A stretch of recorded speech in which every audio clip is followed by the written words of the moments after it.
तो जरूर देखते रहिए कहीं ना कि आप अमेजोन जैसे लोग, तो हम लोग भी तुरंत यहाँ पे डिस्कशन करेंगे।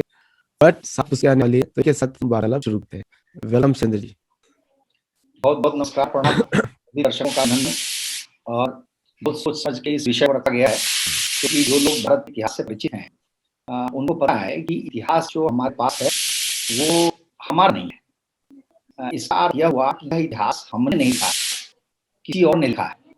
और मैं हमेशा सोचता हूँ, जैसे आपने कोई आपकी मैन्युफैक्चरिंग कंपनी है और कोई आप प्रोडक्ट बनाए और आपसे कोई कह दे कि इसका दाम आप नहीं लिख सकते, तो शायद आप कंपनी बंद करेंगे। वैसे ही शायद किसी भी देश ने अपना इतिहास लेखन किसी और के ऊपर नहीं छोड़ा होगा, लेकिन हमारा दुर्भाग्य रहा कि हमारा इतिहास लेखन दूसरों ने किया। और वही इतिहास जो है आज तक हम पढ़ते आ रहे हैं, थोड़े बहुत परिवर्तन के साथ। और इस इतिहास लेखन की विडंबना यह है कि इसमें हमें दिखाया गया है कि हम पराजित हताश राष्ट्र हैं, जो वस्तुस्थिति से बहुत भिन्न है, जो सत्य नहीं है। और आपका सोलॉजी है, इससे और अच्छा लग रहा है कि सत्यान्वेषी हुए हैं, सत्य का अन्वेषण कर रहे हैं। तो मैं आज कुछ ऐसी इतिहास की घटनाओं की चर्चा करूंगा जिनसे आपको स्पष्ट होगा कि किस तरह से विशेषकर यूरोपीय इतिहासकारों ने और कुछ हमारे देश के लोगों ने इतिहास की रचना की है, जिससे कि आज तक हम उलझन पड़े हुए हैं। और क्योंकि वही इतिहास हमें पढ़ा जा रहा है, इसलिए हम उससे बाहर निकल नहीं पाए। तो सबसे पहले हम शुरू करते हैं कि जो ईसा से पूर्व की जो शताब्दी है, 4वीं शताब्दी में चलते हैं और हम शुरुआत करते हैं सिकंदर से, क्योंकि वहीं से पश्चिमी जो विद्वान हैं उन्होंने हमारे इतिहास को देखना शुरू किया, क्योंकि उससे सीधा संपर्क हमारा सिकंदर के कारण होता है। तो पहले तो हम सिकंदर शब्द पर ध्यान देंगे। सिकंदर जो है वो पश्चिम एशिया में यह नाम कहा जाता है। अंग्रेजी में इसी को अलेक्जेंडर कहते हैं, रूसी भाषा में इसी को अलेक्सांडर कहते हैं। लेकिन इसका मूल संभवतः आश्चर्यजनक तथ्य है कि इसका मूल संस्कृत है, और स्कंद जो शब्द है उसी से स्कंदर हो गया। स्कंद को स्कंद कर दिया और बाद में स्कंदर कर दिया। मैं गीता का एक श्लोक है जो आपको बताऊंगा। भगवान कृष्ण कहते हैं, ये आपको 10वें अध्याय में है, 10वें अध्याय में 24वां श्लोक है। सेना नाहम स्कंदा ससामस्मि सागर। इसका मतलब हुआ, भगवान कृष्ण स्वयं कहते हैं कि सेनापतियों में मैं स्कंद हूं। इसका तात्पर्य यह हुआ कि सेनापतियों में सर्वश्रेष्ठ जो है उसको स्कंद कहा गया। तो स्कंद दरअसल वरिष्ठ बलशाली सेनापति का प्रतीक हो गया, उसका शब्द हो गया। और वही शब्द पश्चिम एशिया में जाकर सिकंदर हुआ, अंग्रेजी में अलेक्जेंडर हुआ, रूसी भाषा में अलेक्सांडर हुआ। तो हम आते हैं कि 326 ईसा पूर्व कहते हैं कि सिकंदर भारत के उत्तर पश्चिमी हिस्से में आया। कुल मिलाकर कहा जा रहा है कि वो 15 महीने ही उस क्षेत्र में रहा। एक बार यदि आप ध्यान देकर देखें तो जो क्षेत्र है पहाड़ी है और बहुत बड़ा हिस्सा है, क्योंकि वो मध्य एशिया से जुड़ा हुआ है। आज का अफगानिस्तान है, आज का पाकिस्तान है, ईरान का हिस्सा है, बड़ा क्षेत्र था। तो उस समय के हिसाब से आप सोचें कि जब घोड़ा छोड़कर, यात्री छोड़कर कोई सवारी नहीं थी, तो सिकंदर के लिए वो 15 महीने का समय बहुत अधिक नहीं रहा होगा, बहुत थोड़ा समय रहा होगा। लेकिन आपको आश्चर्य होगा जानकर, भारत सरकार का एक वेबसाइट है जिसको बोलते हैं नो एरिया, उसी में 1-2 पंक्तियां सुनाता हूं, आपको समझ आ जाएगा कि हमारा इतिहास लेखक कैसा है। ये नो एरिया कहता है कि Alexander invaded India after crossing the river Indus. He advanced towards Takshashila. He then challenged king Porus. The Indians were defeated in the fierce battle even though they fought with elephants. Elephants यहाँ पे जरूर इसलिए है कि इससे पहले कहा जाता है कि न तो सिकंदर ने न उसकी किसी सेना ने हाथी के दर्शन किए थे, हाथी लोगों ने देखा ही नहीं। Alexander captured Porus and, like other local rulers he had defeated, allowed him to continue to govern his territory. He became legendary for centuries in India for being both a wise philosopher and a fearless conqueror. अब आप ध्यान से सुने तो स्पष्ट है कि हम मानते हैं कि राजा पोरस कोई नहीं जिसको हम पुरु कहते हैं, तो राजा पुरु ही नहीं और भी स्थानीय राजाओं को उसने हरा दिया। और हमारे यहाँ उसको एक दार्शनिक के रूप में और एक निर्भय एक विजेता के रूप में याद किया जाता है। ये आज की बात मैं बता रहा हूँ। एक चीज याद करूंगा इधर, मैं थोड़ा सा देख ले रहा हूँ आपसे। मैंने पहली पुस्तक में डिबंकिंग मिथोलॉजी में अलेक्जेंडर को चूहा बुलाया था, अलेक्जेंडर एक चूहा। और उसमें मैंने ये मॉस्को यूनिवर्सिटी और कायरो यूनिवर्सिटी में पर्सनली एग्जाम है, जबकि काफी थ्रेट उधर जाने के, एज एन अमेरिकन सिटीजन बहुत मुश्किल होता है उधर वीजा मिलना भी। और वहां के रिकॉर्ड से मैं डाला कि काफी डिफरेंसेस ये कि जो पोरस था उसके बाण जो है 2 मीटर लंबे थे, 2 मीटर, और 40,000 सोल्जर लेकर आया था। 20,000 सोल्जर मार दिए पोरस ने, और तो वापस जाता तो मुल्तान की औरतों ने मार दिया, बाकी 500 लेकर ही भगा भारत से। आप प्लीज कंटिन्यू करिए, सॉरी। हाँ, नहीं, मैं उस बात तो ये मैं सिर्फ बता था कि आप जानते हैं, आपने अध्ययन क्या है, लेकिन आम लोगों को जो भारत सरकार की वेबसाइट है, हम उस वेबसाइट से क्या संदेश दे रहे हैं सारी दुनिया को और हमारे अपने देश के लोगों को, इसी के साथ रखा हूँ। और इंटरेस्टिंग चीज ये है कि हमने ब्रिटानिका को निकाला है जो हमारा नहीं है, उसका मतलब 2 सेंटेंसेस आप उससे देख लीजिए, आपको अंदाज हो जाएगा कि सिकंदर के साथ यहाँ क्या हुआ था। ब्रिटानिका लिखा है, the fight on the banks of हाइडेस्पेस Jhelum नदी को कहा गया था ग्रीक भाषा में। रिवर इन इंडिया, आगे के शब्द पर ध्यान दीजिए, was the closest Alexander the great came to defeat, यानी कि अपने पूरे जीवन काल में सिकंदर को सबसे अधिक हार के पास, राजा के पास कोई स्थान था तो वो भारत था। His feared companion cavalry was unable to subdue fully the courageous King Kuru, and this battle marked the limit of Alexander's career of conquest. अब ये देखिए, ये तो हम नहीं कर रहे हैं, वो ब्रिटेनिया का है, लेकिन हमने इतना श्रम नहीं किया कि वहां से उठा के हम अपने वेबसाइट में अपने लोगों को बताने की कोशिश करें कि ये अलेक्जेंडर के बारे में सच्चाई क्या है, सिकंदर के बारे में हम क्या कहना चाहते हैं। इसलिए अब मैं आता हूं इस विषय पर कि कहां से समस्या शुरू हुई, क्यों ऐसा हुआ है। तो हमारे एक बड़े इतिहासकार हुए थे जिनका नाम था वीडी महाजन। इन्होंने एक पुस्तक लिखी 1960 में, एंशिएंट इंडिया। इसमें बड़े ही सिलसिलेवार तरीके से इन्होंने बताया है कि हमारे देश में इतिहास लेखन कैसे आरंभ हुआ, वो मैं आधुनिक काल की बात कर रहा हूं। तो आपको पता होगा कि 1784 ईस्वी में कलकत्ता में, अर्थात बंगाल में, बंगाल एशियाटिक सोसाइटी शुरू हुई। इसके संस्थापक थे विलियम जोन्स, और इनके सहयोगी थे वो थे चार्ल्स विल्किंस, सेलिब्रुक, विल्सन आदि। ये भारत में रह के इतिहास लिख रहे थे। भारत से बाहर जो टीम काम कर रही थी, उनमें जो प्रमुख लोग थे, उनमें सबसे पहला नाम जिस महाशय का है वो नाम है मैक्स म्यूलर, और दूसरा नाम है जो प्रसिद्ध नाम है वो है वेबर। मैक्स म्यूलर को लेकर के हमारे देश में आज भी मैं बता रहा हूं आपको, 100 में से 99 लोग यही मानते हैं कि वो बड़ा आदमी था, भारत का हितैषी था, भारत का सुचिंतक था, उसने बड़ा अच्छा काम किया। और दिल्ली का एक स्थान है जिसको हम कहते हैं सांस्कृतिक केंद्र, उस सांस्कृतिक केंद्र से एक जो मार्ग निकलता है उसका नाम मैक्स म्यूलर मार्ग है। तो हमने हमारे देश में इस व्यक्ति को बहुत सम्मान दिया, लेकिन इस व्यक्ति की जो करतूत थी उससे हमें परिचय नहीं कराया गया। हाल बात है कि एक पत्र जो सेक्रेटरी ऑफ स्टेट हुआ करता था जब हमारा देश अंग्रेजों के अधीन था, तो अंग्रेज सरकार से जो व्यक्ति भारतवर्ष को देखता था उसको सेक्रेटरी ऑफ स्टेट कहते थे इंडिया। 1868 ईस्वी में मैक्स म्यूलर ने एक पत्र लिखा ड्यूक ऑफ आर्गाइल को, जो सेक्रेटरी ऑफ स्टेट था। इसमें कुछ पंक्तियां आपको सुनाना चाहता हूं, उससे पता चल जाएगा कि ये मैक्स म्यूलर किस तरह का प्राणी था, जिसने कैसी कैसी बातें पहले की थी भारत में, जो हमें याद है। तो यहाँ तक आत्मविभोर हो गया था वेद को पढ़कर, संहिताओं को पढ़कर, कि उसने कहा कि यदि मेरा अगला जन्म होता है तो मैं भारतवर्ष में जन्म लेना पसंद करूंगा, और उसने अपना नाम रख दिया था मोक्षमूल। मैक्स म्यूलर को मोक्षमूल नाम दिया था, लेकिन मेरी दृष्टि में वह भारत का आरंभिक शत्रु था, और उसने ज्ञान से भारत को जीने की बात कही। और एक संस्कृत का श्लोक मुझे याद आता है उस व्यक्ति के लिए जो बड़ा उपयुक्त लगता है। श्लोक इस प्रकार है, परोक्षे करे हंतारम प्रत्यक्षे प्रवादिनम वजय तादृशमित्रम विष्कुंभम पयोमुखम। जो व्यक्ति आपके परोक्ष में आपके काम की हानि कर रहा है, आपके कार्य को नष्ट करता है, लेकिन प्रत्यक्ष में प्रेम से बात करता है, ये बातें करता है, ऐसे मित्रों से आपको बच रहना चाहिए, क्योंकि ये मित्र वैसे ही हैं जैसे कि पूरा का पूरा अमृत का ये विष का घा हो, लेकिन उसके ऊपर एक परत अमृत का हो। अमृत केवल छलावा है, यहाँ पर असल चीज विष है। मैक्स म्यूलर ऐसा ही प्राणी था, क्योंकि उस व्यक्ति का वक्तव्य देखिए और इसको ध्यान से समझने की कोशिश कीजिए। और मजे की बात यह है कि यह व्यक्ति कभी भारत नहीं आया। अब दुर्भाग्य हमारा देखिए कि जो व्यक्ति कभी भारत नहीं आया, वह भारत का इतिहास भारतवासियों को समझा रहा है। स्वयं लिखा है उस पत्र में, 1868 के पत्र में, और यहाँ पर इंटरनेट पे उपलब्ध है, कोई देख सकता है। लिखा है, though I have never been in India, I have many friends there, both among the civilians and among the natives. देखिए इसके शब्द, both among the civilians and among the natives. Civilians वो हैं जो अंग्रेज के यहाँ पर जो रह रहे थे या यूरोपीय रह रहे थे, नेटिव्स नेटिव्स हैं, वो सिविलियन नहीं है। आगे लिखता है, India has been conquered once, but India must be conquered again, and that second conquest should be conquest by education. यानी यह ज्ञान से इस देश को जीतना चाह रहा था। अब ज्ञान का अर्थ क्या होता है आपको पता है। ऐसा इतिहास सीखिए, ऐसी शिक्षा दीजिए, सारा का सारा भारतवर्ष आपकी तरफ मुड़ जाए, आपकी ओर समर्पित हो जाए, आप ही को माय बाप मान ले। आगे और भी भयंकर बातें करता है, लिखता है, as to religion that will take care of itself.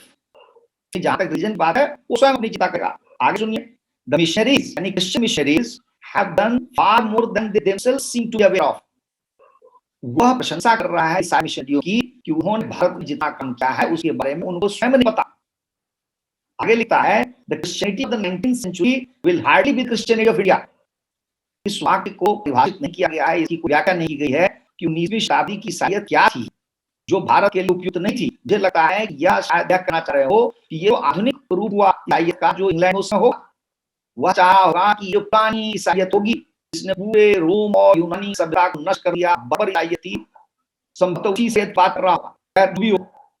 आगे लिखा है आदमी but the ancient religion of India is doomed. यानी भारत का जो प्राचीन धर्म है उसका सर्वनाश सुनिश्चित है। ये नहीं रुका हो, आगे और लिखता है, and if Christianity does not step in, whose fault will it be?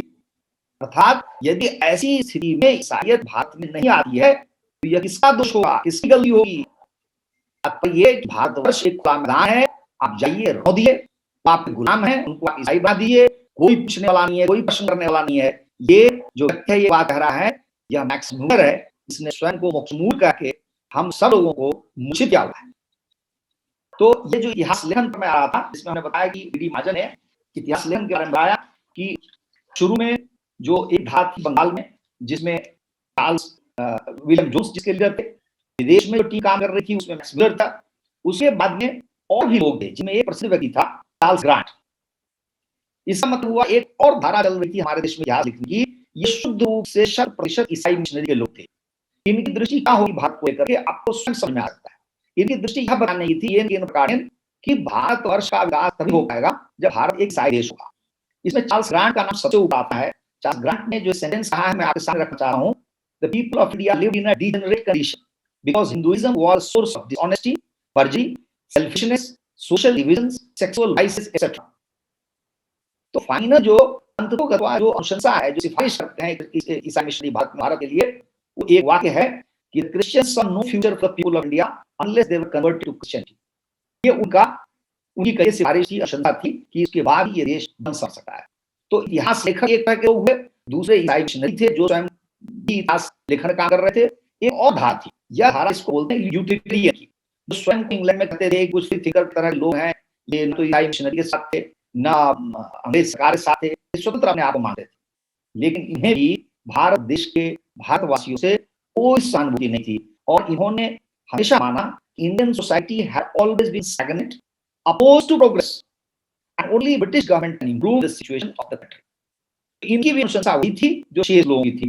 और सबसे दिलचस्प बात क्या है, इन्होंने किताबें लिखी, वो किताबें हमारे देश में जो अंग्रेज अधिकारी आते थे हमारे देश में शासन कर रहे हैं, उनके जो ट्रेनिंग कॉलेज था उस ट्रेनिंग कॉलेज में उनको पढ़ाई जाती है।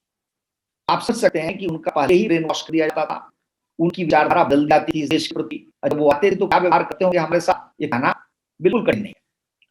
इसके बाद एक और आखिरी धारा थी, अंतिम धारा थी, जिसके सबसे बड़े जो पुरोधा थे वो थे वी स्मिथ। ये स्मिथ साहब जो थे ये ICS थे, यानी इंडियन सिविल सर्विस थे। इन्होंने इतिहास काफी लिखा और उन्होंने ऐसा इतिहास लिखा कि भारत के जितने प्रशासक विद्वान थे, यानी ICS में काम करने वाले लोग थे, सबके ये गुरु बन गए और सबने वही इतिहास पढ़ा या उसी इतिहास थोड़ा जो मरा। आगे देखिए कहते क्या, इनका पहला ब्रह्म वाक्य क्या था कि people of India were not fit to rule themselves. वो स्वयं को शासित करने का उनके पास में कोई पात्रता नहीं है, अर्थात वो इस योग्य है ही नहीं कि वो शासन कर सकें। यह स्मिथ का ब्रह्म वाक्य था। आप अनुमान ला सकते हैं कि उन्होंने कैसी किताब लिखी होगी। हमारा दुर्भाग्य है कि जिन्हें इतिहासकारों के नाम में लिए हैं सबकी पुस्तकें या सबकी वाणी सुनने को मिलती है। उन्होंने एक और बात कही जो हमारे देश की संस्कृति को मैं मानता हूँ रौंद दी है। वो बात क्या थी, जो इन्होंने अजंता एलोरा जैसे ऐसी कलाकृतियां देखी, अद्भुत कलाकृतियां इस संसार में, और हमारे देश के जो मनीषी रहे होंगे, ऋषि रहे होंगे, विचारक रहे होंगे, क्योंकि हर एक हमारे यहाँ मंदिर भी आसानी से नहीं बनाए जाते थे, उसके पीछे एक बहुत ही दीर्घ शोध होता था, तब जाकर कोई कलाकृति सामने आती थी। डी स्मिथ की ढिठाई देखिए कि इस व्यक्ति ने यह कहा कि द अजंता पिक्टोरल आर्ट में have been derived from Persia, अर्थात ये जो कलाकृति है ये ईरान से आई है और यहीं रुके सजन आगे कहते हैं एंड अल्टीमेटली फ्रॉम ग्रीस। इसका अर्थ हुआ कि भारत से या ईरान से ही नहीं आई ये कलाकृति, इसके पीछे ग्रीस से आई थी। कुल मिलाकर यह हुआ कि हमारे देश में यही कोई वैश्विक स्तर की धरोहर है, बहुत उच्च दर्जे की कलाकृति है, तो उसका उद्गम स्थल है यूरोप है, भारत नहीं हो सकता। यह स्मिथ की का मानना था। तो इस तरीके से हमें बिल्कुल आश्चर्य नहीं होना चाहिए कि हम जो इतिहास पढ़ रहे हैं उस इतिहास में ऐसी बातें क्यों लिखी हुई हैं। संयोगवश मैं आपको एक और जानकारी दूं कि 24 दिसंबर 2020 को हमारे यहाँ वियोन न्यूज चैनल है, उसमें एक महिला है बल्कि शर्मा उपाध्याय, उसने एक विषय पर कार्यक्रम किया, उसका नाम है history we are being told is not in history. मतलब ये कि जो हिस्ट्री हमें बताई जा रही है, जो इतिहास बताया जा रहा है, वो उसको हमने लिखा है, वो हमारा है नहीं। इसमें उन्होंने कहा कि जो पहला वाक्य आता है जो बाहर के इतिहासकारों ने लिखा है, उसमें पहली लाइन आ रही है कि अलेक्जेंडर ने हमें सभ्य बनाया, यानी सिकंदर महान ने हमें सभ्य बनाया। अब देखिए महान शब्द ही उन लोगों ने जोड़ा, जबकि इतना बड़ा अत्याचारी आतताई को हम क्यों मान रहे हैं और इस पर विचार होना चाहिए। तो जो भी हो, सिकंदर ने हमें सब बनाया, यह हमारे इतिहास लेखक का पहला सूत्र वाक्य बनता है जो विदेशी इतिहासकार ने लिखा। इसके आगे क्या कहते हैं वो सुनिए। शक, कुषाण, हूण, ये जितने लोग आए ये भारत के भले के लिए आए, अर्थात इससे भारत का भला हुआ। यही नहीं, मीर कासिम आया जिसने राजा धैर्य को मारा और सिंध पर हमला किया, सिंध को पराजित किया। मोहम्मद गोरी आया, तुगलक आया, मुगल आए। इन सारे लोगों का योगदान बहुत ही सकारात्मक कहा गया है इस इतिहास लेखन में। अकबर को महान कहा गया, जबकि सारी पृथ्वी को पता है कि अकबर बहुत बड़ा अत्याचारी व्यक्ति था। अकबर और औरंगजेब में बहुत ही साधारण अंतर है। एक उदाहरण से ही स्पष्ट हो जाएगा कि चित्तौड़ पर बिना किसी खास प्रयोजन के अकबर ने हमला किया और उसने एक साथ, जो अकबर के इतिहासकारों ने लिखा है, एक साथ भीषण नरसंहार किया और 30,000 लोगों को मौत के घाट उतार दिया। करने इन 30,000 लोगों में अनेक महिलाएं और बच्चे शामिल थे। हमारे देश में असल में जो राज्य का विस्तार हुआ है, अकबर का आकाश सबसे लंबा है, लगभग 50 वर्ष का। अकबर ने ही राज्य विस्तार किया है, इससे सबसे ज्यादा हिंसा अकबर की ही युग में हुई है। उस अकबर को हमने महान बताया। एक मिनट के लिए छोड़ दीजिए अकबर को। अकबर के साथी जो सेनापति काम कर रहे थे उनका नाम था राजा मान सिंह। हम राजा मान सिंह की चर्चा करते हैं। राजा मान सिंह बहुत ही बलशाली सेनापति थे। बहुत कम लोगों को जानकारी है कि, और ये इसलिए बहुत ही अच्छी बात है कि हम यह मान लेते हैं कि बाबर यहाँ 1526 में आया तो देश का बहुत बड़ा हिस्सा जीत लिया और वही परंपरा चलती रही औरंगजेब के बाद तक। यह बिल्कुल सत्य नहीं है। बाबर ने जो हिस्सा जीता था वो छोटा था। हुमायूं बाद में हार गया, भाग गया। और अकबर जब राजा बनता है तो उसे नए सिरे से हर एक चीज को, राज्य को पाने के लिए युद्ध करना पड़ता है और वह व्यक्ति जीवन पर्यंत युद्ध करता है। 1595 के बाद तक युद्ध करता है। कश्मीर बहुत बाद में उसे हाथ आता है। तो राजा मान सिंह का क्या योगदान है अकबर के साम्राज्य को बढ़ाने में, इस बात की जानकारी बहुत कम लोगों को है और चर्चा तो बिल्कुल नहीं है। इतिहास की पुस्तक में तो उसका उल्लेख भी आपको नहीं मिलेगा। राजा मान सिंह वो सेनापति थे जिन्होंने उस समय का जो बंगाल था, जिसमें आज का बिहार और आज का उड़ीसा के राज्य भी शामिल थे, उसको जीता था। और उस बंगाल को बाबर ने नहीं जीता था, हुमायूं ने नहीं जीता था, और अकबर ने प्रयास किया था लेकिन असफल रहा था। राजा मान सिंह, यदि अकबर महान है या अकबर साम्राज्य फैला था, उसका बहुत बड़ा श्रेय जाना चाहिए राजा मान सिंह को। लेकिन राजा मान सिंह का इतिहास में उल्लेख इसलिए नहीं है कि राजा मान सिंह भारतीय है, राजा मान सिंह राजपूत है। और हमारे इतिहास में राजपूत को गाली दी गई है। राजपूत में हर समय आप जो भी इतिहास किताब पढ़े, आप मान लो इसमें विभाजन था, ये था, वो था। उस पर मैं आऊंगा थोड़ी देर में। महाराणा प्रताप किसी से कभी नहीं हारे, वह भी एक राजपूत थे। लेकिन हमने अपने इतिहास को ध्यान से देखने की कोशिश नहीं की। और सबसे दिलचस्प हुआ है हमारे इतिहास का कि राजा मान सिंह जब बंगाल जीत रहा है तो अकबर की खुशी का ठिकाना नहीं था। अकबर ने मुंह बात कही कि आप राजा साहब जो मांगना है हमसे मांगे। और अकबर ने सोचा था कि शायद यह आदमी बंगाल जीत कर आया है और बहुत बड़ा इलाका है बंगाल, बिहार, उड़ीसा का, तो उसकी सूबेदारी की मांग है। लेकिन आपको आश्चर्य होगा कि उस व्यक्ति ने उस सूबेदारी की मांग नहीं की। और वो मांग क्या थी, इसलिए इसको जानकर आज के जो जितने भारतीय हैं वो गर्व होगा। उस व्यक्ति ने कहा कि मुझे वृंदावन और मथुरा, दोनों छोटी जगह, वृंदावन और मथुरा की जागीरदारी चाहिए। यह इतनी महत्वपूर्ण सूचना है कि आप इसको जानेंगे तो प्रसन्न हो जाएंगे। उस व्यक्ति ने मथुरा और वृंदावन की जागीरदारी क्यों मांगी? उसका कारण यह था कि मथुरा वह भूमि है भगवान कृष्ण की जन्मभूमि है। वहां जो मंदिर हुआ करता था उसको मोहम्मद गजनी ने तोड़ दिया था। वहां मंदिर नहीं था। इस्लामी कानून में होता है कि इस्लाम को छोड़ या मुसलमान को छोड़ कोई भी दूसरा धर्म मजहब अपना पूजा स्थल नहीं बना सकता। यदि टूट गया है तो उसकी मरम्मत नहीं कर सकता, नया बनाने का तो प्रश्न नहीं उठता। राजा मान सिंह इस बात से परिचित। राजा मान सिंह ने इसीलिए वृंदावन और मथुरा की जागीरदारी मांगी। हम आज इस पर चर्चा करेंगे कि राजा मान सिंह का क्या योगदान था और राजा मान सिंह ने क्या करवाया मथुरा और वृंदावन में। वो इतिहास का बड़ा ही खूबसूरत बना है, बहुत ही अच्छा समय उन्होंने निर्माण किया राजा मान सिंह ने। लेकिन यहाँ हम एक सीमित बात कर रहे हैं कि उस व्यक्ति का नाम इतिहास में नहीं है।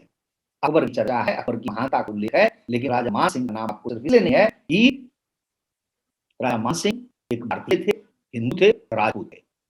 अन्य बात जो उपाध्याय कहती हैं, जो कही जाती है आमतौर पर हमारे इतिहास में, क्या है कि यह एक बहुत गरीब देश था, निर्धन था, जो कि आपको कुछ प्रमाण दिखाए, उससे साक्ष्य दिखाए। सच्चाई क्या है? सच्चाई यह है कि 17वीं 18वीं शताब्दी तक भारत इस दुनिया का सबसे संपन्न और समृद्ध देश था। विश्व की 25% से लेकर 30% जीडीपी पैदा करने वाला देश सिर्फ और सिर्फ भारत था। यूनान के इतिहास में, रोम के इतिहास के पन्ने पलटिए, 17वीं 18वीं शताब्दी में भारत वहां शिकायतों का अंबार था कि हम भारत से खरीदते खरीदते बर्बाद हो जाएंगे, क्योंकि भारत ही से कुछ खरीदता नहीं था। व्यापार संतुलन हमारे पक्ष में हो रहा था, इसीलिए उस जमाने में रुपया नहीं था तो हमें सोना और चांदी के पदार्थ मिलते थे, और इसीलिए भारत के यहाँ कूत दौलत सोना और चांदी जमा हो गई, इसके कारण इसको सोने की चिड़िया कहा गया। यह भी एक कारण था कि 1000-1500 साल तक निरंतर लोग इसको लूटने का प्रयास करते रहे। यह इसकी अति समृद्धि का लक्षण था। जहां मरुस्थल है, मरुभूमि है, जहां खाने को मोहताज है, वहां कौन लुटेरा आएगा, कौन अपना समय बर्बाद करेगा, आ जाएगा तो क्या जाएगा। लेकिन हम इतने समृद्ध थे, धन धान्य से परिपूर्ण थे, विश्व व्यापार का हम केंद्र थे, इसका उल्लेख हमारे इतिहास में नहीं मिलता। क्योंकि जिन अंग्रेजों ने, जिन जर्मन ने, जिन फ्रेंच ने और बाद में हमारे देश के वामपंथियों ने जो इतिहास की रचना की, उसमें गर्व करने लायक कुछ नहीं मिलेगा, उसमें उपलब्धियां नहीं मिलेगी, उसमें पराजय ही पराजय है। मैंने इसीलिए कहा भारत अपराजय है, फिर इसका इतिहास पराजित है। आज हम और भी कुछ विद्वानों की उल्लेख करेंगे। अब एक बार हम फिर आते हैं इस पर, जो हमारे मैक्समूलर का एक सेंटेंस जो है उसने मुझे बहुत परेशान किया, जिसमें लिखा है कि ancient religion of India is doomed. Bharat का जो हिंदू धर्म है या सनातन धर्म है, इसका सर्वनाश सुनिश्चित है, यह मैक्समूलर ने कहा। आज मैं कल्पना करता हूं यदि मैक्समूलर जीवित होते तो, या कहीं अपने स्वर्ग से आकर भारत को देखें, तो मुझे लगता है कि दोबारा वो मर जाएंगे। क्योंकि मैं आपको कुछ सूचना ऐसी देता हूं जो आमतौर पर उपलब्ध होती नहीं है, वो उसको जानते नहीं। हमारे देश के लोग तो बिल्कुल नहीं जाते, इसलिए वो तरह से अपने आप को निर्बल महसूस करते हैं। और अच्छी बात यह है कि यह जानकारी मुझे मिली है, एक है खालिद उमर साहब, ये पाकिस्तान के हैं, लेकिन इंग्लैंड जाकर बसे हैं और बहुत बड़े विद्वान हैं। इनका एक नया सिद्धांत आया है कि विश्व में हर जो बड़ा धर्म है उसके नाम पर उसका राष्ट्र है।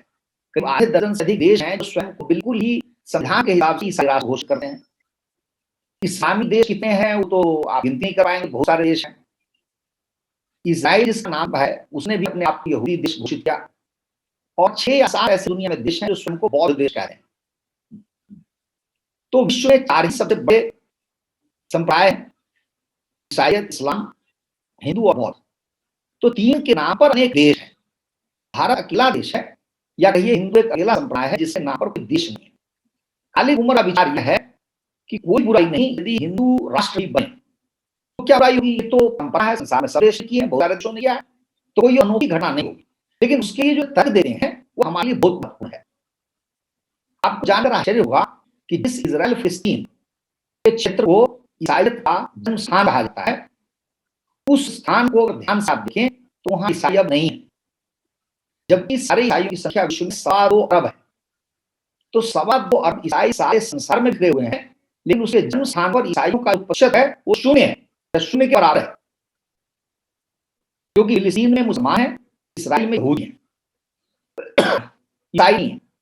दूसरे नंबर पर इस्लाम आ रहा है, उस इस्लाम का जो बर्थ प्लेस है या जन्म स्थान है उसको हम हिजाज कहते हैं। हिजाज वह क्षेत्र है जहां पर मक्का, मदीना ये अवस्थित है। यह सऊदी अरब का पश्चिमी हिस्सा। इस हिस्सा में आज जितने मुसलमान रह रहे हैं और सारे संसार जितने मुसलमान हैं, जो लगभग 1.5 अरब हैं, उनका मात्र 1.5% है। 1.6% मुसलमान ही अपने जन्म स्थान पर हैं, अन्यथा शेष मुसलमान सारे विश्व में बिखरे हुए हैं। चौथा जो संप्रदाय है वह है बौद्ध का। वह भी भारतवर्ष उसका जन्म स्थान था, वो भारतवर्ष से निकल गया। उसका जो भारतवर्ष में जन्म स्थान पर है वो 0 बराबर। इसलिए एकमात्र हिंदू धर्म है जो अपनी जन्मस्थली पर 95% से अधिक है, और उससे जुड़ा हुआ जो देश है नेपाल, उसको जोड़ दें तो लगभग 97% हिंदू विश्व के एक ही भौगोलिक क्षेत्र में रह रहे हैं। इसलिए मैं मानता हूं कि यह केवल शक्ति नहीं है, हिंदू धर्म और इस देश में रह रहे लोग अनेक शक्तियों के पुंज हैं। ऐसी शक्ति, विराट शक्ति विश्व में कहीं नहीं है। इसको चूंकि हम समझना नहीं चाहते या हम जानते नहीं है, इसलिए हम दूर दूर निगाह दौड़ाने लगते हैं, देखने लगते हैं। और यह सिद्धांत है, ये खालिद उमर ने दिया है, और आजकल ये नेट पर अन्यत्र बहुत ही अधिक चर्चा में है। और मैं इनको धन्यवाद देता हूं इस विचार के लिए और हमारा ध्यान आकर्षित करने के लिए।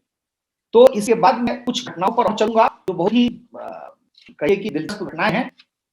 एक बार फिर हम पढ़ते हैं उसी मथुरा और वृंदावन के पास। जैसा कि मैं बता रहा था कि इस्लामी शासन में जो शरीयत का कानून होता है वो किसी टूटे हुए मंदिर को मरम्मत से रोका है, और नए मंदिर की स्थापना संभव नहीं है, क्योंकि वहां पर इस्लामी राज्य का मतलब होता है सिर्फ और सिर्फ मुसलमान ही अपने अल्लाह के लिए इबादत कर सकते हैं, दूसरा कोई कुछ नहीं कर सकता। हुआ यह था कि मथुरा में जो मंदिर टूट गया था कृष्ण भूमि पर, उसके जो अवशेष थे वो बिखरे हुए थे, लेकिन जो आस्थावान हिंदू थे उन टूटे हुए पत्थरों को ही चारों ओर से परिक्रमा करके चले जाते। एक चौबे नाम का ब्राह्मण था जो वहां बैठकर यह सब देखता था और अपने अपने आंसू बहाता था। इस बीच में क्या हुआ कि जब राजा मान सिंह को जागीरदारी मिल गई तो वहां पर जो मुगल सैनिक खड़े थे वो सब वहां से हटा दिए गए। वहां पर शासन शुरू हो गया राजा मान सिंह का। चौबे नाम का जो ब्राह्मण था उसको अचानक बल मिला और स्थानीय लोग इकट्ठे हो गए और वहां पर एक भगवान शिव की मूर्ति की प्राण प्रतिष्ठा की गई और लोग उसको पूजने लगे। इतिहासकार बताते हैं कि यह घटना 350 वर्ष बाद हुई थी, जब सही अर्थ में वहां के हिंदुओं को एक पूरा स्थल मिला। हिंदू हुजूम के हुजूम पहुंचने लगे, वो तीर्थस्थल हो गया, लोग चक्कर लगाने लगे, परिक्रमा करने लगे, पूजा अर्चना करने लगे। लेकिन यह वहां के मुसलमान थे या वहां के सैनिक थे जिनको जानकारी मिली उनसे देखा नहीं गया। असल में यह कि उस समय जो काजी था पूरे अकबर के साम्राज्य का, उस काजी को इस बात की जानकारी मिली और उसने जाकर अकबर से कहा कि यह नहीं हो सकता हमारे यहाँ, क्योंकि ये इस्लामी शासन है, इस्लामी शासन में मंदिर बनने की अनुमति नहीं सकते।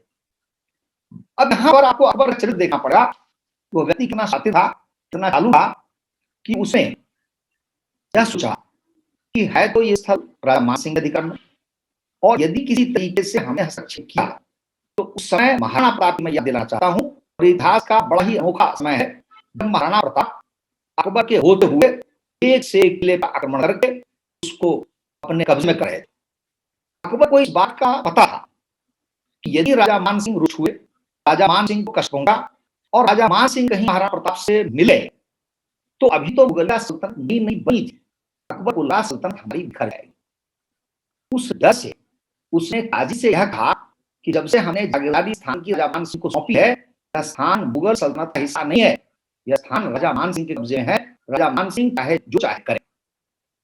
लेकिन उस काजी से रहा नहीं गया और अब तो हुआ क्या कि 2000 मुगल फौज आगरा से चलकर मथुरा पहुंची जहां पर ये पूजा हो रही थी। लेकिन राजा मान सिंह को खबर थी, राजा मान सिंह ने अपने सैनिकों को भी सामने खड़ा कर दिया। मुगल फौज को पीछे हटना पड़ा मान सिंह की फौज को देकर। नतीजा यह हुआ कि वह काजी और भी आग बबूला हो गया, उसने और भी अकबर को भड़काया और अनाप शनाप बातें करके माहौल को बिगाड़ा और किसी तरीके से उसने कहा कि हमें चौबे चाहिए। छल बल से चौबे को आगे ले आया गया। कथाकांड यह है कि उस चौबे की हत्या कर दी गई। काजी ने फैसला किया कि शरीयत के कानून के हिसाब से आप मंदिर नहीं बना सकते, इस मंदिर के बनाने का की जो सजा है वो इस काजी को मिलनी चाहिए और उस चौबे की हत्या कर दी। यहाँ पर रोचक पहलू यह है कि जब चौबे की हत्या होती है, सारा मथुरा वृंदावन और राजा मान सिंह के सैनिक आग बबूला हो जाते हैं प्रतिशोध के लिए, और उन्होंने आगरा को यह हल कर दिया, मुगलिया सल्तनत की हालत कर दी कि खुलेआम ऐलान कर दिया कि हम उस काजी को मरे बगैर चैन से नहीं रहेंगे। अकबर को हस्तक्षेप करना पड़ा और काजी से कहना पड़ा कि ये लोग तुम्हारे खून के प्यासे हैं, तुम हिंदुस्तान छोड़कर भाग जाओ और तुरंत चले जाओ मक्का, हज करो, वहीं रहो। इतिहास की यह बात मिले नहीं कि हमारे डर से एक काजी का देश निकाला हो गया।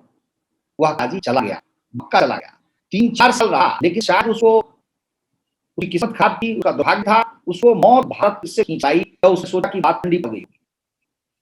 जब भारत लौट रहा आया, खून के प्यासे सैनिक तब तक खून के प्यासे थे, और आपको आश्चर्य होगा जानकर कि महल में रहने वाला वो काजी सारे हिंदुस्तान का सबसे बड़ा न्यायाधीश, जिसके बारे में कहा जाता है कि उसके जूते अकबर स्वयं उठाता था, और जब अकबर शुरू में राज करता था उसको झापड़ मारा था, वो गुरु समान था अकबर के लिए। उस काजी को रात में उठा लिया गया और उसकी हत्या कर दी गई, हत्या कर उसकी लाश को फेंक दिया गया। यह हमारा इतिहास है, यह पराजित नहीं है, यह अपराजय इतिहास है। लेकिन वह इतिहास आपको ढूंढे नहीं मिलेगा, आसानी से नहीं मिलेगा, उसके लिए प्रयास करना पड़ेगा। हमें नहीं पढ़ाया जाता है, हमें नहीं बताया जाता है इस बारे में। पूरा जो मथुरा वृंदावन का प्रकरण है, उस प्रकरण को यदि आप सामने रखें तो आपको समझ में आएगा कि अकबर महाराणा प्रताप से कितना भयभीत होता था, कितना डरता था, उसका कारण था। अब उस घटना पर आते हैं। आमतौर पर इतिहास किताबों में आपको एक क्षेपक रूप में छोटी सी जगह में कुछ बता दिया जाएगा महाराणा प्रताप के बारे में। सारा ध्यान हमारा अकबर पर होता है। सच्चाई क्या है?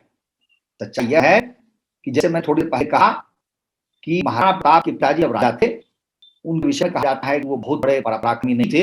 उन्हीं के समय में चित्तौड़ नरसंहार करवाया अकबर ने, जिसमें 30,000 निर्दोष लोगों की हत्या की। 1572 वो समय है जब महाराणा प्रताप ने यहाँ मेवाड़ के सिंहासन पर बैठे हैं। महाराणा प्रताप का जो चरित्र है ये सारे संसार में अनूठा है, और जहां कहीं भी साहस, शौर्य, पराक्रम की बात होगी, महाराणा प्रताप का नाम अवश्य उसमें आएगा। इतिहास हमारा क्रूर रहा है, इतिहासकार हमारे दैत्य रहे हैं जिन्होंने उनको मान सम्मान नहीं दिया। यदि कुछ नहीं तो उस व्यक्ति के साहस, उसके बलिदान अभी उल्लेख करते तो बहुत बड़ी सेवा करते देश की। हुआ यह था कि पहला युद्ध होता है अकबर और महाराणा प्रताप के बीच में, वह है हल्दी घाटी का युद्ध। यह 1573 में युद्ध होता है। आमतौर पर हम जानते हैं, हम इतिहास में बताया जाता है कि युद्ध में महाराणा प्रताप बहुत बहादुरी से लड़े, लेकिन उनकी पराजय हो गई। यह सत्य नहीं है, यह सत्य बिल्कुल नहीं है। पराजय यदि किसी की हुई थी तो अकबर की हुई थी, महाराणा प्रताप की पराजय नहीं हुई थी।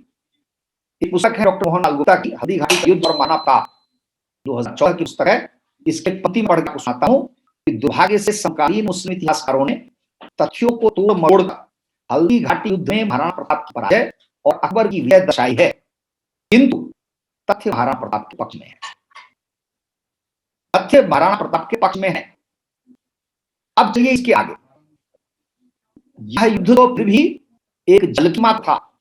अगला युद्ध भीषण युद्ध, बड़ा युद्ध, निर्णायक युद्ध दिवेर का युद्ध है, जो शब्द भी हमारे इतिहास किताब में हमें देखने को नहीं मिला। यह दिवेर का युद्ध 1582 ईस्वी में हुआ, जिसमें महाराणा प्रताप ने, कहा तो यह जा रहा है कि उनके सैनिक थे उनकी संख्या 5 से 6 हजार थी, और जो मुगल सैनिक थे उसकी संख्या 35-36 हजार थी। युद्ध का स्वरूप यदि आप उस पर विचार करें 1 मिनट के लिए, युद्ध के अंत तक था यह कि या तो मुगल सैनिक मारे या जो बचे उन्हें बंदी बांध लिया गया, कोई भाग भी नहीं पाया। ऐसी भयंकर वहां पर स्थिति बनी, और इतना निर्णायक युद्ध था जिसमें घोर पराजय हुई थी अकबर की, कि जब तक महाराणा प्रताप की मृत्यु नहीं हुई और उसके बाद उनके बेटे रहे 1615, उसके अंतर भी शाहजहां के काल में कभी भी मुगल ने उसी तरफ मुड़ कर नहीं देखा। यह निर्णायक परिणाम था उस निर्णायक युद्ध का। बाद में भी दिवेर में एक युद्ध हुआ, इसमें भी मेवाड़ की विजय हुई, लेकिन क्या कारण है कि हमारे इतिहास में इसका उल्लेख नहीं है? क्या कारण है हम नहीं जानते।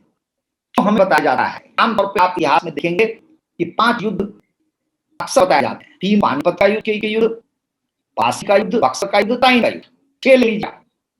6 क्या हुआ? भारतीय पक्ष हारा। उस युद्ध की चर्चा क्यों नहीं होती जिसमें भारतीय पक्ष जीता? अब हम उस पर विचार करते हैं, कुछ और घटनाएं लेते हैं। सबसे पहले महमूद गजनी, जो भारत में कहा जाता है 17 बार आया, 17 बार लूटा। यदि आप इतिहास की पुस्तक देखें तो इतने सुविधाजनक ढंग से लिखा जाता था, क्या भी लिखा जाता है कि महमूद गजनी लूट कर चला गया। वह लूट कर नहीं गया, उसने जैसी भीषण हत्या की, जैसा रक्तपात किया, वो इतिहास में बहुत कम अवसर है जहां आपको देखने को मिलेगा। राजा जयपाल, जो अफगानिस्तान उस समय अफगानिस्तान के राजा थे, उनके साथ के युद्ध में कहा जाता है कि लगभग 5 से 15 हजार लोगों की तो हत्या की गई, और हजारों महिलाओं और बच्चों को बंदी मान लिया गया। एक वाक्य आपको आमतौर पर मिलेगा, जब महमूद गजनी आता था, हमला करता था देश में, कहीं उसको कहीं कोई व्यवधान नहीं मिलता था, बाधा नहीं मिलती थी। सच क्या है? सच है कि केवल सोमनाथ का मंदिर जिस पर उसने आक्रमण किया, 50,000 हिंदुओं ने अपना बलिदान किया। लेकिन यह जो बलिदान है, इसका उल्लेख आपको कहीं नहीं मिला। महाराजा जयपाल जब दूसरी बार युद्ध में पराजित हुआ, वो इतना अपमानित महसूस किया कि उसने आत्महत्या की। आप इसको क्या कहेंगे? यदि उस व्यक्ति को अपने स्वाभिमान की चिंता नहीं होती तो आत्महत्या नहीं करता। अब चलिए कि गजनी जब मर गया तो गजनी का एक भांजा था, इसका नाम सार गजी। यह व्यक्ति कहते हैं 1.5 लाख सैनिकों के साथ वहां से चला और गंगा के मैदान में पहुंच गया। लखनऊ के पास एक स्थान है बहराइच, उस बहराइच में भीषण युद्ध हुआ, और यह युद्ध कई दौर में हुआ। वहां पर एक राजा हुआ करते थे, राजा सुहेल देव। उनका नाम पूरा राजा सुहेल देव पासी। कहते हैं उस राजा सुहेल देव पासी, उनके सैनिकों ने उनके 1.5 लाख सैनिकों को मौत के घाट उतार दिया। उसमें वो सार गाजी भी मारा था। और यह घटना इसलिए हमारे लिए महत्वपूर्ण है कि क्या कारण है कि 1025 में जब गजनी का आखिरी आक्रमण होता है, उस समय से लेकर 1192 में तराइन दूसरे युद्ध में जब मोहम्मद गौरी से पृथ्वीराज चौहान की हार होती है, तब तक यह देश लगभग अक्षुण्ण सुरक्षित रहता है। इससे भी बड़ा प्रश्न उठता है कि 710 में सिंध पर तो विजय हो जाती है, लेकिन 710 से लेकर 1192 तक उत्तर भारत का बड़ा सा हिस्सा है, उस पर ये मुसलमान राज नहीं कर रहे हैं। क्या कारण हुआ? अनुमान से लगभग 5 शताब्दी 500 वर्ष तक। क्या वो इसलिए करने आ रहे थे कि अच्छे हो गए थे? क्या वो जीतना नहीं चाह रहे थे भारत को? नहीं, यहां पर हमारे इतिहास लेखन की त्रुटि है। सच यह है कि हम अपने इतिहास को देखना नहीं चाहते कि हमने अपने आप को ऐसी स्थिति में रखा होगा कि 500 वर्ष तक हम सुरक्षित रहे। अब नए इतिहासकार हैं, उन्होंने काफी श्रम करके ऐसे तथ्य निकाले कि कैसे कैसे हमारे यहाँ लोगों ने मोर्चाबंदी की और उस मोर्चाबंदी के कारण अपने आप को सुरक्षित रखा। तो ये आपको प्रकरण है, ये मैंने बताया इसलिए कि इतिहास में कैसी कैसी त्रुटि आपको देखने को मिलती है। लेकिन जो हमारे वीर हैं, जिन्होंने पराक्रम किया है, इससे भारत को हम पराजय रहते हैं, वह इतिहास में नहीं मिला। कुछ घटनाओं का और मैं उल्लेख करना चाहूंगा। औरंगजेब का शासन था।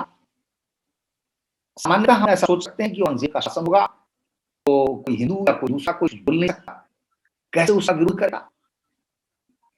लेकिन हम सब लोगों के अनुमान के विपरीत उसके जीवन काल में और उसकी छाती पर मूंग डालते हुए शिवाजी ने न केवल राज्य किया बल्कि अपना राज्यारोहण करवाया और 1664 में धूमधाम से वो राज सिंहासन पर बैठे। जब तक वो जीवित रहे उनकी सत्ता चलती रही, औरंगजेब के राज के समानांतर वो राज करते रहे। बाद में हालत यह हो गई कि उनसे भिड़ने के लिए, उनसे लड़ने के लिए औरंगजेब को उत्तर भारत का राजपाट छोड़कर दक्षिण जाना पड़ा और वहां लगभग 25 वर्षों तक रहा और वहीं मर गया। शिवाजी के विषय में औरंगजेब ने क्या कहा है, औरंगजेब स्वयं अपनी डायरी क्या लिखता है, ये बहुत रोचक है। कई बार उसको समझ में नहीं आता था कि हम शादी का क्या करें। और शिवाजी का जो साहस है, जो बुद्धिमत्ता है, जो मेधा है, जो प्रतिभा है, वो अप्रतिम है।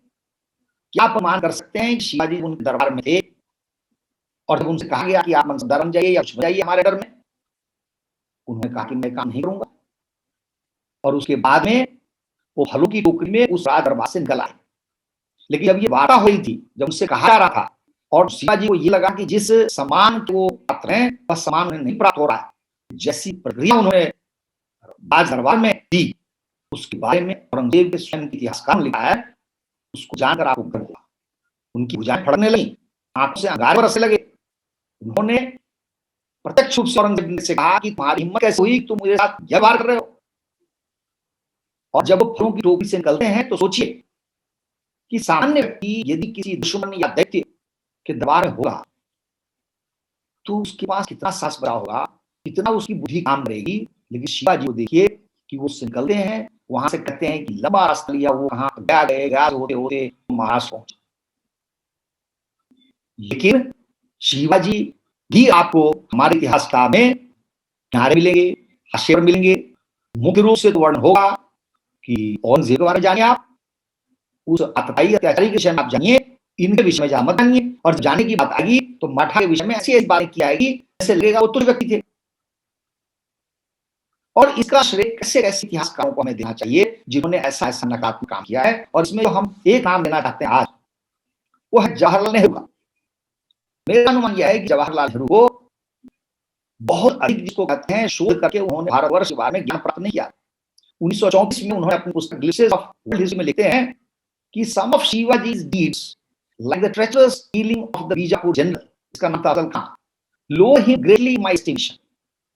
तात्पर्य यह है कि हमारे समझ से बीजापुर के जनरल के साथ व्यवहार किया शिवाजी ने, वो उचित व्यवहार नहीं था। अब किसी शत्रु के साथ क्या व्यवहार करना चाहिए? अब आप नेहरू की अपेक्षा देखिए, नेहरू को यह क्या नहीं पता कि औरंगजेब ने शिवाजी के बेटे की हत्या कर दी थी। और वो अफजल खान के बारे में जानने की कोशिश की उन्होंने। कहा जाता है अफजल खान के 61 पत्नियां थी और 61 पत्नियों को उसने हत्या की थी। एक कस्तूरी रंगन नाम के सज्जन थे दक्षिण भारत के, जिनसे ऐसे धोखे से बुलाए मिलने के लिए अफजल खान कहते हैं कि 2 मनुष्य के बराबर उसकी लंबाई थी। शिवाजी दुगना बात, बहुत विशाल था। यदि किसी को अपनी बाहुपाश में ले लेता था तो जड़ के मार देता था। इसी तरह का काम वो कस्तूरी रंगन के साथ कर चुका था। 61 बीवियों को मार चुका था। ऐसा व्यक्ति निमंत्रण दे रहा है शिवाजी को कि आप आइए हमारे साथ समझौता कीजिए, तो क्या शिवाजी को उस व्यक्ति पर भरोसा होना चाहिए? सच्चाई है कि बहुत कम लोग इस बात पर ध्यान देते हैं कि शिवाजी के जो आध्यात्मिक गुरु थे उनका नाम था समर्थदास। हिंदू धर्म सनातन धर्म की बहुत बड़ी ज्ञाता थी, उन्होंने पुस्तक लिखी। शिवाजी को वो धर्म भक्त थे, उनको पता था शत्रु की चाल की, उन्हें समझ थी। अन्यथा आप सोच सकते हैं कि सारा देश औरंगजेब का, उस बीच में एक द्वीप जाजौलीमान चमक रहा है, वो शिवाजी का हो, ऐसा लगता हुआ औरंगजेब ने लिखा जाए, रात दिन उसको यह कांटा चुभता था। लेकिन उस शिवाजी को आप समझिए, उसके उनके प्रति जवाहरलाल नेहरू का क्या विचार है। जवाहरलाल नेहरू की सहानुभूति ऐसा लगता है अफजल खान की तरफ। वीरता के जितने प्रमाण स्थापित किए शिवाजी ने, वो अपने आप में अनोखे। यहाँ यह भी कहना चाहूंगा, हमारे इतिहासकार आमतौर पर हमारे देश की पूर्व विभाजन की बहुत चर्चा करते हैं, लेकिन यह सच नहीं है। बहुत हद तक महाराणा प्रताप के वंशज राज सिंह हुए हैं, जो औरंगजेब के समकालीन थे। राज सिंह के ने जो 2 काम किए, मैं उनका उल्लेख करना चाहूंगा। पहली बात यह थी कि मेवाड़ के बगल में मारवाड़ है, मारवाड़ के जो राजा थे, राजा जसवंत सिंह थे, जो औरंगजेब के सेनापति के रूप में काम कर रहे थे। अफगानिस्तान या किसी स्थान पर युद्ध के समय वो लौट रहे, उनकी मृत्यु होने वाली थी। उन्होंने अपने जो उनके वहां तक थे, वो भी बहुत वीर योद्धा थे, और आजकल उन पर बहुत सी किताबें आई हैं। उनका नाम था दुर्गादास राठौर। मृत्यु के समय दुर्गादास राठौर से जसवंत सिंह ने कहा कि मेरी गर्भवती पत्नी जिस बच्चे को जन्म देगी, वह बच्चा ही राज सिंहासन पे बैठेगा, यानी अगला राजा होगा। औरंगजेब ने क्या किया, इसके बाद उनकी मृत्यु हुई। औरंगजेब ने जसवंत सिंह की पत्नी, गर्भवती पत्नी को अपने किले में नजरबंद कर दिया, और यह घोषणा करवा दी कि जब यह बच्चा बड़ा होगा तो इसको हम सलाम बनाएंगे और मारवाड़ का इसको नवाब बनाएंगे। तो एक तरह से उस महिला को कैद कर लिया गया। कुछ दिन के बाद बच्चे का जन्म हुआ, उस बच्चे का नाम अजीत सिंह रखा गया, जिसको कहते हैं शेर की मां से किसी चीज को निकालना। दुर्गादास राठौर ने एक योजना बनाई, और उस योजना के तहत किले के अंदर जाकर उस महिला और बच्चे को उठाकर चकमा देकर निकल के बाहर आ गए। जब बाहर आए तो मुगल सैनिकों को पता चला, आभास हुआ, और कहते हैं कि एक स्थान पर दिल्ली में दुर्गादास राठौर के जो सैनिक थे, उनमें 500 लोगों को 1 सेकंड के अंदर, एक समय में कहिए, बारूद से उड़ा दिया गया। दुर्गादास राठौर उस महिला और उस बच्चे को लेकर भाग दे रहे हैं, और वहां से लेकर मारवाड़ तक मुगल सैनिकों ने उनका पीछा किया। कहते हैं आगे आगे ये तीनों होते थे, दुर्गादास राठौर, महिला, बच्चा, और पीछे इनके कुछ सैनिक होते थे, युद्ध करते थे, थोड़ा सा उलझ जाते थे मुगल राज्य को, तब आगे बढ़ते, फिर सैनिक आगे बढ़ते। लेकिन जब ये मारवाड़ के पास पहुंचे, मेवाड़ के जो राजा थे उस समय, राज सिंह, उन्होंने कहा कि मारवाड़ पर, उस बच्चे पर कभी मुगल फौज हमला नहीं कर सकती, और उन्होंने मारवाड़ को वह साथ दिया कि औरंगजेब या मुगल सल्तनत कुछ नहीं कर पाई। दुर्गादास राठौर ने जो यह काम किया है, कभी भी किसी की इतिहास किताब में आपको बात मिल जाएगी संक्षेप में, लेकिन विस्तार समय जानने की आवश्यकता है कि उस औरंगजेब के राज में इतनी बड़ी वीरता का परिचय दिया दुर्गादास राठौर ने। उसके नाक के नीचे वह किया जो वो चाहते थे। मुगल दरबार से, मुगल किले से 2 व्यक्तियों को निकाल कर ले जाना, यह मामूली घटना नहीं हो सकती, बहुत बड़ी घटना थी।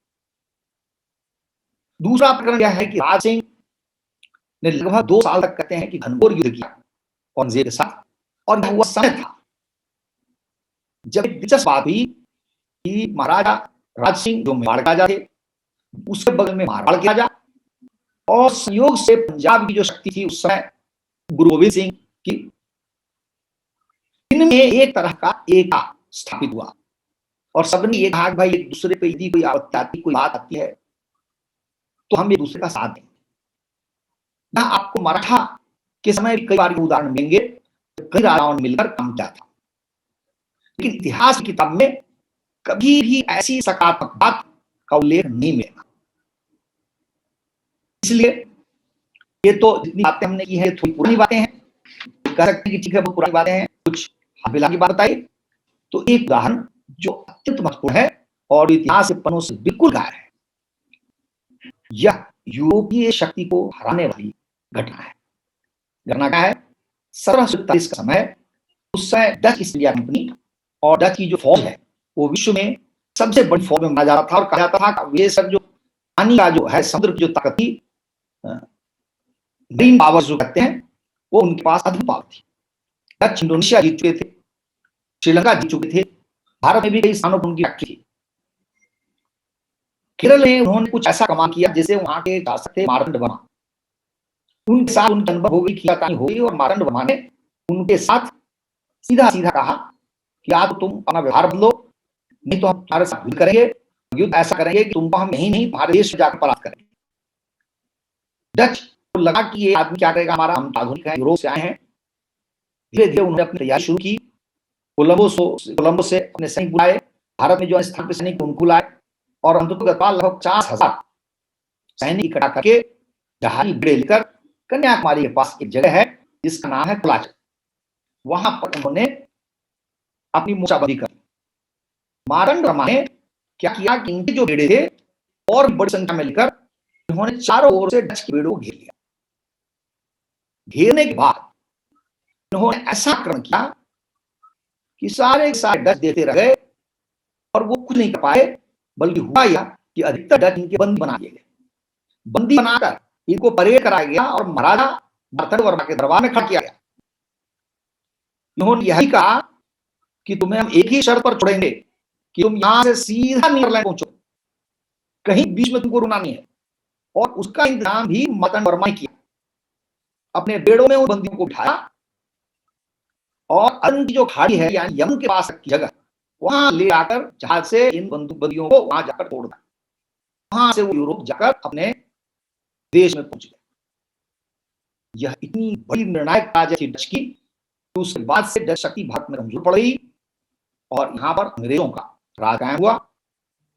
ऐसा संभव है कि ऐसे इंडोनेशिया पर वो शासक थे, भारत के शासक हो सकते थे, लेकिन यहाँ ध्यान देने योग्य बात यह है कि भारत के लोगों ने केवल हम यह नहीं कह सकते कि हमने बर्बर आताई पश्चिम एशिया के जो लोग आए थे, मुसलमान आए थे, उनसे हम बचने की कोशिश करते रहे या बचने में बहुत सफल भी हुए, उनको परास्त किया।